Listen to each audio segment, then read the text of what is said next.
آج کی ہماری خوش بختی ہے کہ آج کے ہمارے اس پروگرام کی صدارت اردو کی ایک معتبر اور مستند شخصیت کر رہی ہے. جناب حقہ علی القاسمی صاحب دہلی سے ہمارے درمیان تشریف فرما ہے. میں انتہائی ادب اور احترام کے ساتھ سب سے پہلے منظور صاحب سے اور تبسم باجی سے گزارش کرتا ہوں کہ حقہ علی القاسمی صاحب کی خدمت میں Iqbal education and welfare society کی طرف سے وقار ادب کا ایوارڈ جو ہے وہ اعلان ہوا ہے. میں گزارش کرتا ہوں کہ سر کی خدمت میں وقار ادب ایوارڈ اور شال اور ہار دے کر سر کا استقبال کیا جائے. آپ کی زوردار تالیاں بجتی رہے. صدر محفل جناب حقہ علی القاسمی صاحب کو کا اعزاز کیا جا رہا ہے وقار ادب کا ایوارڈ دے کر.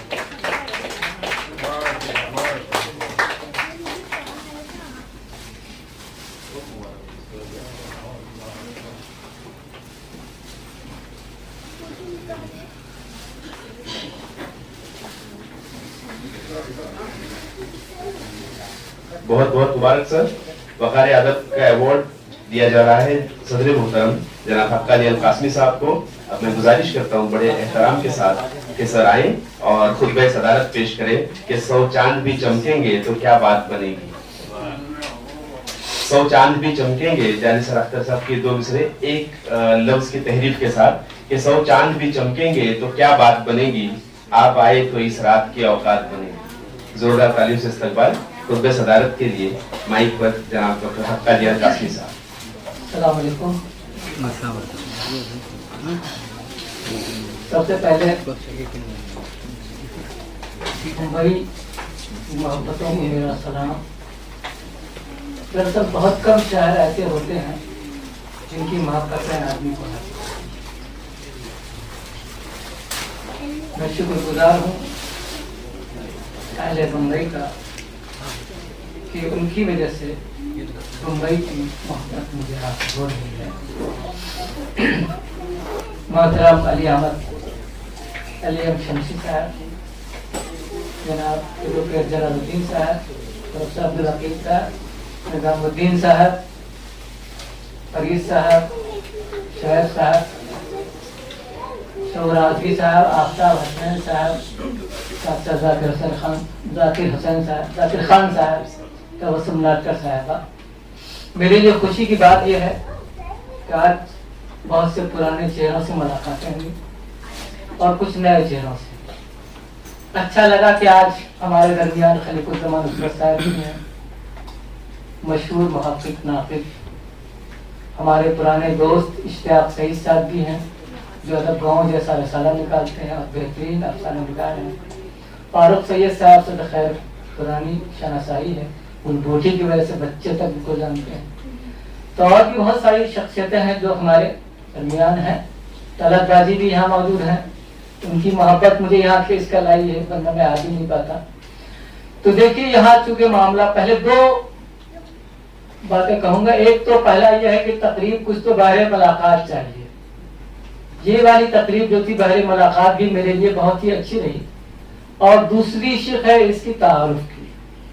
ابھی جو شعیب صاحب اور بہت سارے لوگوں نے بہت اچھی تقریر کی اور اردو کے حوالے سے شمسی صاحب نے بڑی جامع اور پرمغز گفتگو کی. اردو کے تعلق سے ہم سب بولتے ہی رہتے ہیں. میرا خیال ہے کہ اردو ایک تہذیب کا نام ہے، ایک کلچر کا نام ہے. میں نے بہت پہلے کبھی لکھا تھا کہ اردو کے اندر اتنی داخلی توانائی ہے کہ اگر وہ تنگ اور تاریک کمرے میں 2 لفظ اردو کے گونجنے لگے تو ہر طرف روشنی سے ہونے لگے. تو یہاں ساری بات اردو میں ہو رہی تھی اور سر کہہ رہے تھے کہ واقعی یہاں اردو کا جو لطف آ رہا کہیں. میں سمجھتا ہوں اردو کے تعلق سے بہت سارے اشعار مجھے اشعار یاد نہیں رہتے، لیکن بہرحال اردو کے تعلق سے گفتگو بہت ہی جامع گفتگو ہوئی اور آج ہم سب ایسا لگتا ہے جیسے کہ اردو کے ماحول میں بالکل. تو یہاں بہت ساری اچھی باتیں ہیں. ہمارے سب سے پہلے تو تعارف کی جہاں تک بات کی جائے تو میں مبارکباد دوں گا تبسم ناٹکر صاحبہ کو کہ ان کی کتاب کہکشان غم کا اجرا ہوا. اور اس سے زیادہ مبارکباد کو مستحق ہمارے سید منظور ناٹکر صاحب ہیں کہ ان کی وجہ سے کتاب اشاعت کے عمل سے گزری. تو بہرحال میں آپ تمام لوگوں کا مشکور ہوں آپ کی محبتوں کا. تو میں تقریب کے حوالے سے زیادہ گفتگو نہیں کروں گا چونکہ علی احمد شمسی صاحب کی اتنی اچھی گفتگو کے بعد ظاہر ہے کہ کوئی جواز نہیں رہ جاتا بات کرنے کا. لیکن کتاب کے حوالے سے مجھے کچھ ضرور بولنا ہے. سب سے پہلے تو ہمارے ڈاکٹر ذاکر صاحب نے بہت اچھی گفتگو کی اور بہت ہی جامع گفتگو کی، اور انہوں نے مجھے اپنے ایک پرانے دوست کی یاد بھی دلا دی، صلاح الدین پرویز صاحب، جو فلم ساز بھی تھے اور جو ایک رسالہ نکالتے تھے استعارہ، اور میں اس میں ایک شریک مدیر کی حیثیت سے میں بھی کام کرتا تھا۔ انہوں نے کنفیشنل ایلیمنٹ کی بات کی کہ مجھے صلاح بھائی کی کتاب کنفیشن یاد آ گئی، بہت ہی اچھی کتاب تھی وہ۔ اس میں لکھا تھا کہ آئی کنفیس مائی نیم از صلاح الدین پرویز، آئی confess I am Salahuddin Parvez and I am dead from both the end۔ بہت ہی اچھی کتاب تھی نظمیہ، کنفیشنل ایلیمنٹ کی بہت ہی اچھی کتاب تھی، جیسا دوستوں نے کہا تھا اسی کی تتبع اور پیروی کرتے ہوئے صلاح بھائی نے کنفیشن نامی کتاب لکھی تھی۔ تو ظاہر کہ انہوں نے کنفیشن کی یاد دلا دی، اور دوسری بات مجھے ان کی تقریر اس لیے بھی جامع اور پرمخ لگی، اس کو ہم جو میں اردو کی کوئی اصطلاح تلاش کر رہا تھا ذاکر صاحب کی گفتگو کے لیے، تو مجھے اردو میں کوئی اصطلاح نہیں مل پا رہی ہے، صرف انگریزی میں جو ڈاکٹر پروفیسر عبدالعقیل صاحب جو ہے اس کی حمایت کریں گے کہ ان کا پورا جو نیریشن تھا جسٹاپوزیشنل نیریشن تھا، تضادات کی بات کر رہے تھے، ایک طرف یاس کی بات ایک طرف عبید کی بات۔ اس کے لیے اردو کی کون سی اصطلاح استعمال کی جائے، اب میں ذرا دلی جاؤں گا تب سوچوں گا، لیکن فی الحال مجھے انگریزی کا اصطلاح یاد آ گئی۔ پورا کی پورا کنٹراڈکشنل فریم ورک تھا ان کا، اور انہوں نے پورے اچھے انداز میں ہجر کی بات کی، وصال کی بات کی، غم کی بات کی، خوشی کی بات کی۔ تو یہ ایک طرح سے جسٹاپوزیشنل نیریٹو تھا ان کا، اور مجھے بہت ہی اچھا لگا ذاکر حسین صاحب کی بات۔ جہاں تک اس کتاب کی بات ہے، کہکشان غم کی بات، تو ظاہر کہ مجھے کچھ کہنے کی ضرورت نہیں ہے، کیونکہ اس میں ایک طویل مقدمہ میرا لکھا ہوا ہے۔ اگر آپ دو میں سے بیشتر لوگوں نے تو پڑھا ہوگا تو ظاہر ہے کہ وقت ضائع کرنا اچھی بات ہے۔ اس طرح بھی کہہ رہے تھے کہ وقت کہاں ضائع کرنا چاہیے، اس چیز کا خیال رکھنا چاہیے ہمیں۔ وقت کی بڑی قیمت ہے، اور ہم لوگوں کا المیہ یہ ہے کہ ہم لوگ وقت کی قدر و قیمت کو نہیں سمجھ پاتے۔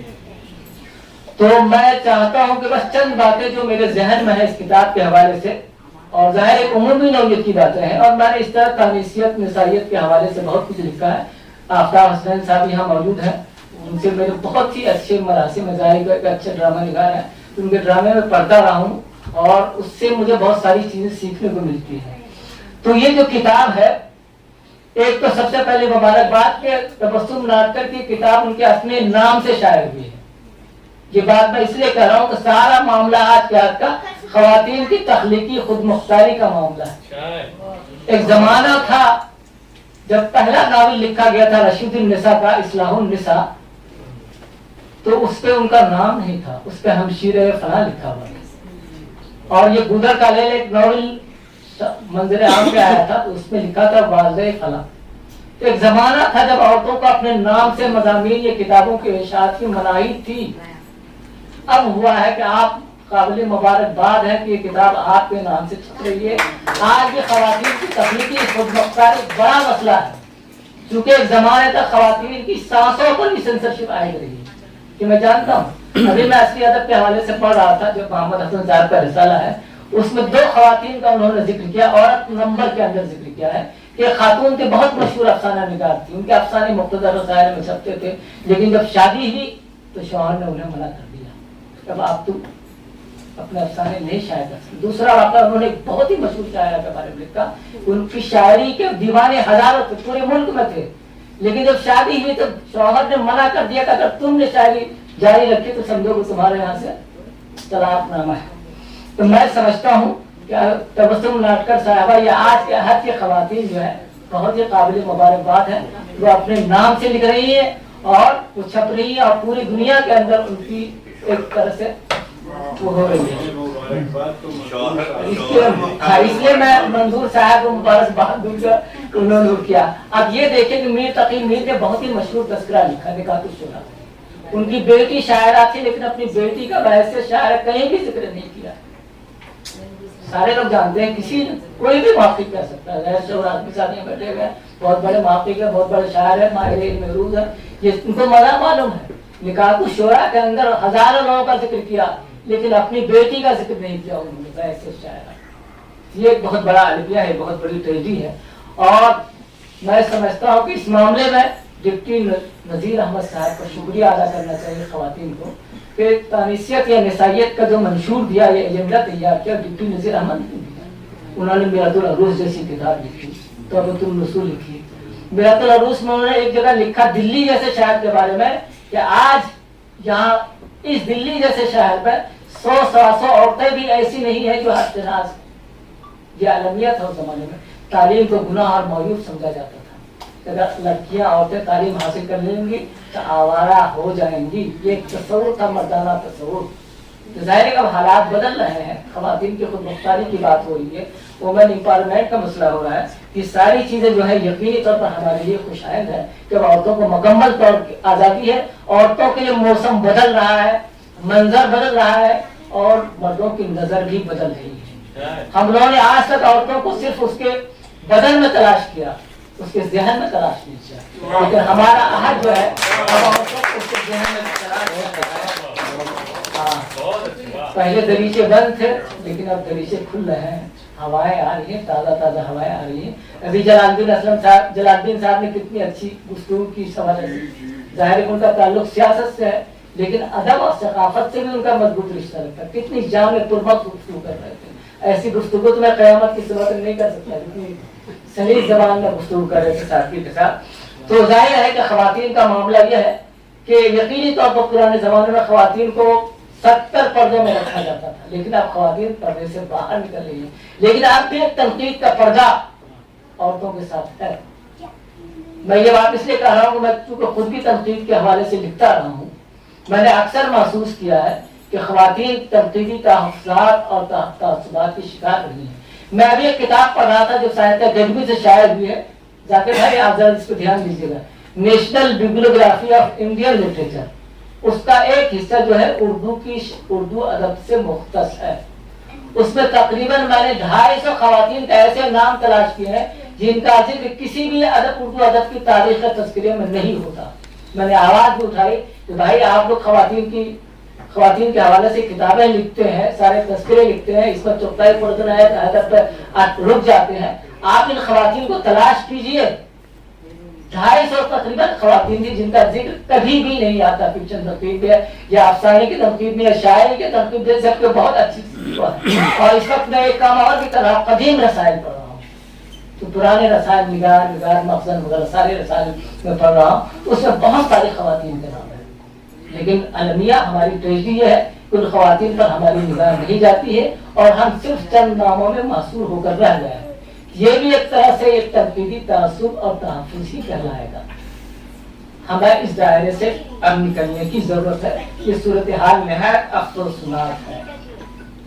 دیکھے جاتے اس کتاب کے حوالے سے, کہکشان غم کے حوالے سے, تو میں سمجھتا ہوں کہ بہت تفصیلی گفتگو اس پہ میں نے اپنے مضمون میں کی ہے, لیکن ایک دو چیزیں مجھے ان کی بہت اچھی لگی جو میں نے اس میں, ظاہر میں ساری چیزیں چھوڑتا ہوں, وقت نہیں ہے, کیونکہ میں آج کل تصوف کے حوالے سے بھی کچھ پڑھ رہا ہوں. اس لیے میں نے ان کے فکشن کو, ان کے افسانے کو تصوف کے سیاق و سباق کے تناظر میں ہی پڑھنے کی کوشش. تصوف دراصل تطہیر اور تزکیہ نفس کا نام ہے. ان کی کہانیاں پڑھتے ہوئے ایسا محسوس ہوتا ہے جیسے مائنڈ کو ڈی ٹاکسیفائی کر رہے ہیں. ڈاکٹر صاحب میں صحیح بول رہا ہوں, D toxification of mind and civil کو ہی تصوف کہا جاتا ہے. ان کی کہانیاں پڑھتے ہوئے ایسا ہی محسوس ہوتا ہے. تصوف میں ایک اس طرح آتی ہے تلوین کی اور ایک آتی ہے تقلید کی. تلوین کا مطلب ہے کہ چیزیں پڑھتے ہوئے آدمی کا رنگ بدلتا رہتا ہے. تو ان کی کہانیاں پڑھتے ہوئے ایسا لگتا ہے جیسے آپ کی ذہنی یا نفسیاتی کیفیت تبدیل ہو رہی ہے. ظاہر ہے کہ منفی کردار کو مثبت کردار میں بدلنا بہت بڑی بات ہوتی ہے, اور جو آدمی کا آج کے ہمارے معاشرے کی جو ذہنیت ہے, منفی ذہنیت, اگر آپ اس کو مثبت میں تبدیل کر دیتے ہیں تو یہ بہت بڑا کمال ہے. آپ یہ کوئی بھی نہیں کر سکتا. تخلیق کی قوت بہت کم لوگوں میں ہوتی ہے. اولیاء کرام میں ہے, صوفیاء کرام میں یقینی طور پر وہ دل کی دنیا بدل دیتے تھے, ہماری اجڑی ہوئی دنیا کو آباد کر دیتے تھے. لیکن افسانے میں کیفیت بہت کم لوگ ملتے ہیں. ہزاروں سال اگر یہ بات ہوتی ہے افسانے کے اندر یہ قوت ہوتی ہے تو بتائیے افسانے آج معاشرے میں جو مکروہات کا مجموعہ جو بن کے رہ گیا, کیا معاشرہ سدھر نہیں جاتا؟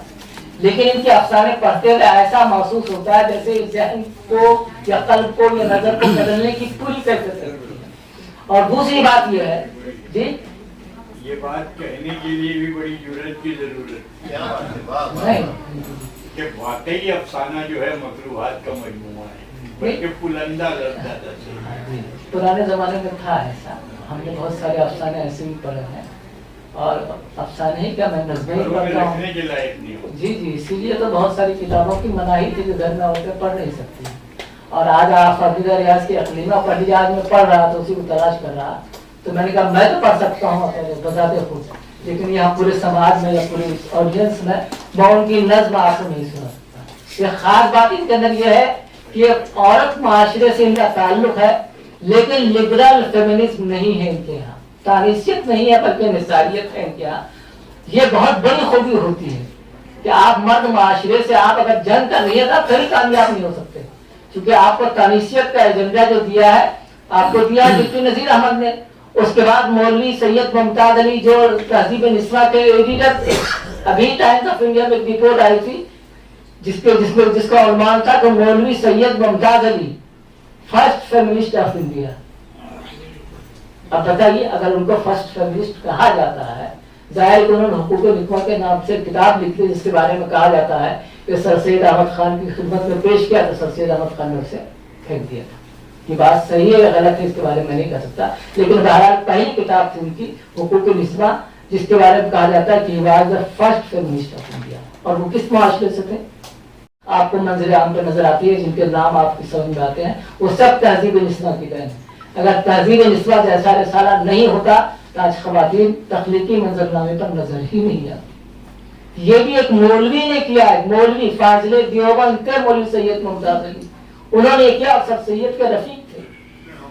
تب یہ بتائیے کہ اگر مردوں سے آپ کی مخالفت ہے، مخالفت ٹھیک ہے لیکن مجادلت نہیں ہونی چاہیے، مخالفت نہیں ہونی چاہیے. ہاں یہ غلط ہے. مکالمہ کیجیے، مجادلہ مت کیجیے. جب تک عورتیں مردوں سے مکالمہ کرتی رہی ان کے حالات بہتر سے بہتر ہوتے گئے، لیکن جب سے مجادلہ شروع کیا ہے اب طلاق کی شرح بڑھ رہی ہے. یہ کیفیت ہے. تو میں سمجھتا ہوں کہ انہوں نے بہت ہی اچھے انداز میں معاشرے کے روبرو عورتوں کے مسائل بھی رکھے ہیں اور منفی کردار کو ایک مثبت رنگ دینے کی کوشش کی ہے. اس سلسلے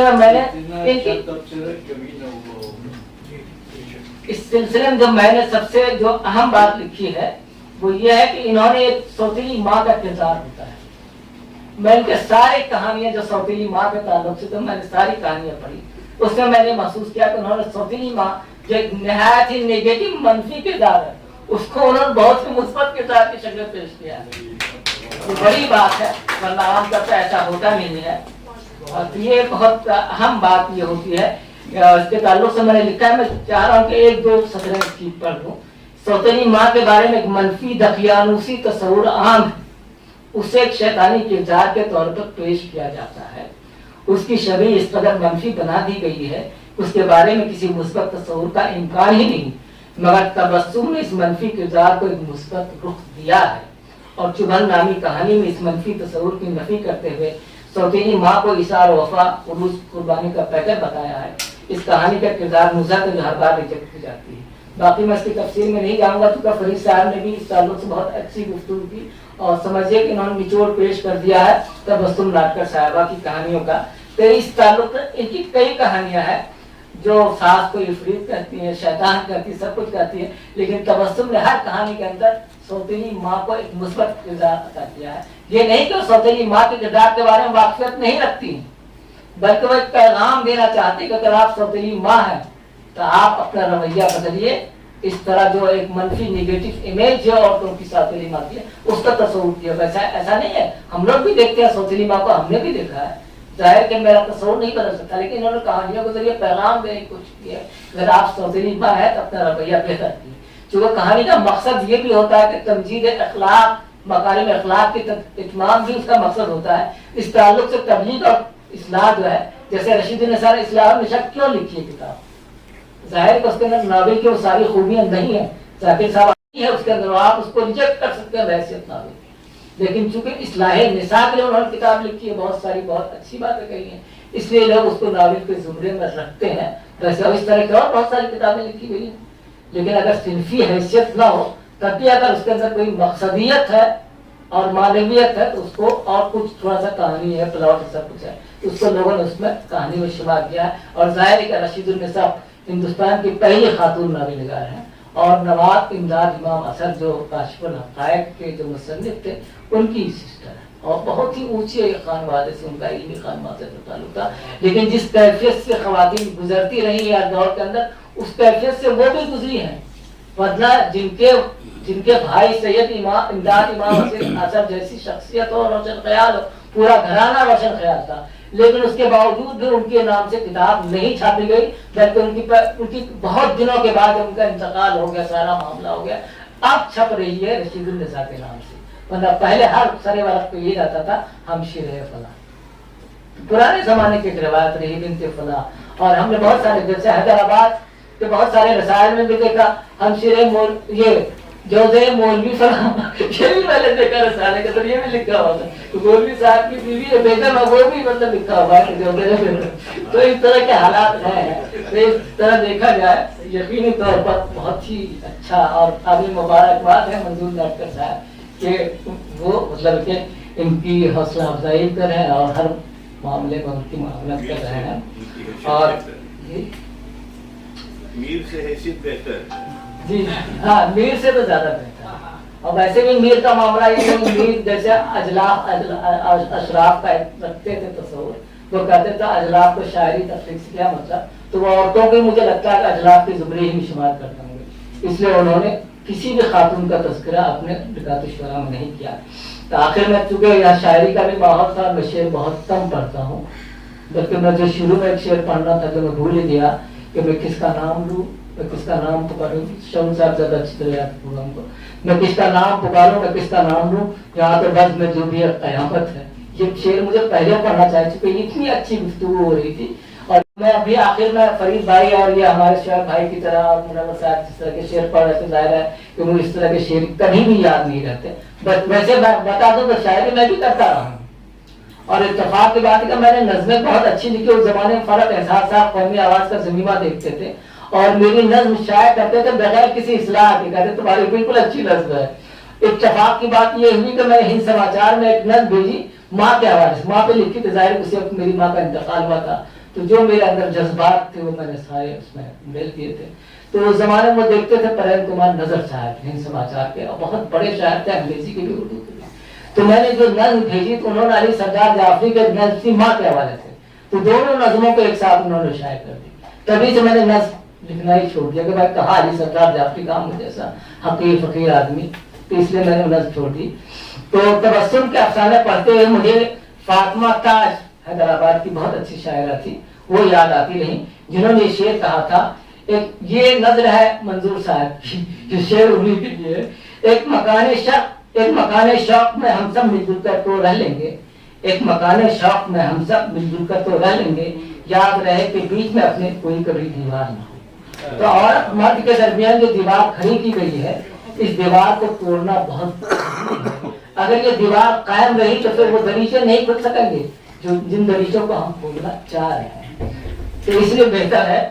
اور دیکھیے نسائی احساس اور تانیسی اظہار میں کیا فرق ہوتا ہے، ان کے یہاں جتنی بھی چیزیں ہیں نسائیت کے احساس کے تحت، نسائیت کا جوہر ہے ان کے افسانوں میں، لیکن تانیسی اظہار نہیں ہے ان کے اندر، یعنی جس کو کہہ سکتے ہیں فیمنسٹ نہیں ہے، چونکہ میں آج یہ فیمنزم کو ایک فراڈ تصور کرتا ہوں بحیثیت پہلی بحیثیت نظریہ، کیونکہ فیمنزم نے عورتوں کو بہت زیادہ گمراہ کیا ہے۔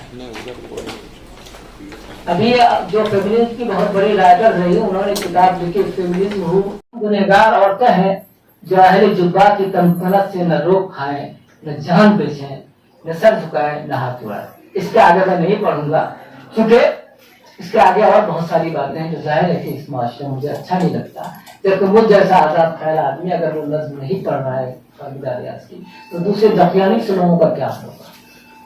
تو اس طرح دیکھا جائے تو ان کے یہاں پوری کی پوری نسائیت کا جوہر ملتا ہے، فیمنزم نہیں ملتی ہے، نہ تانیسیت، شدت پسند تانیسیت سے معرہ اور مبرہ ہے ان کی کہانی، اور یہ سب سے بڑی خوبی ہے، اور اسی طرح کی خواتین تخلیقات ہیں کی ضرورت ہمارے معاشرے کو ہے، کیونکہ جو عورتیں جنگ لڑ رہی ہیں تانیسیت کی جو جنگ لڑ رہی ہیں بلکہ وہ مردوں سے نہیں لڑ رہی، وہ اپنے آپ سے لڑ رہی ہیں، اس لیے بہتر یہ ہوگا ہم دونوں کے درمیان جو ہے